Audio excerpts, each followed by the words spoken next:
গরম হতে দিয়ে এখানে তেল দিয়ে দিয়েছি।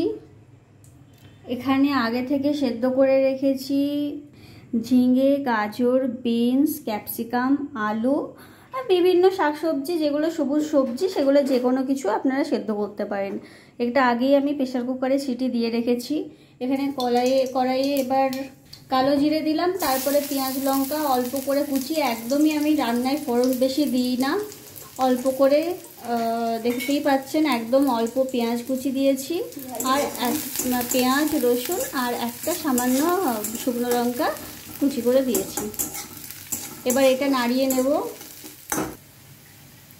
হালকা করে টমেটো কুচি দিয়ে দিলাম। এবার এটা ভালো করে নাড়বো। রান্নার সবথেকে আসল জিনিস হলো মশলাটা ভালো করে কষানো। যাই মশলা দেওয়া হোক না কেন সেটা ভালো করে নাড়তে হবে। এরপর আমি হালকা হলুদ দিয়ে দেব, স্বাদ মতো এবার লবণ,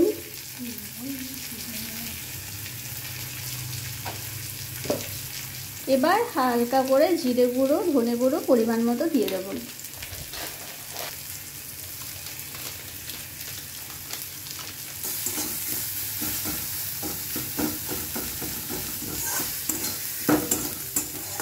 একদম অল্প পরিমাণে চিনি দেব। চিনি ছাড়া রান্না কিন্তু হয় না, লবণ ছাড়া যেমন রান্না হয় না সেরকমই চিনি ছাড়াও রান্নায় টেস্ট আসে না।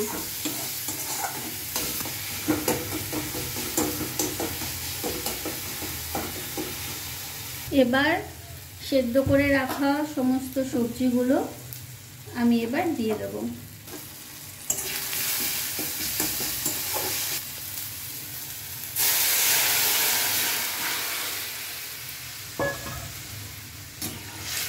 হালকা করে নাড়িয়ে নেব সমস্ত মশলাগুলো যাতে সবজির সাথে ভালোভাবে মেশে।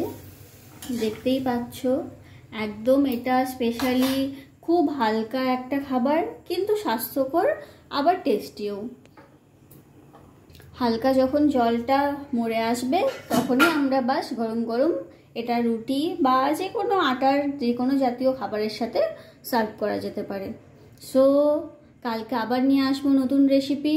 Till then, bye by.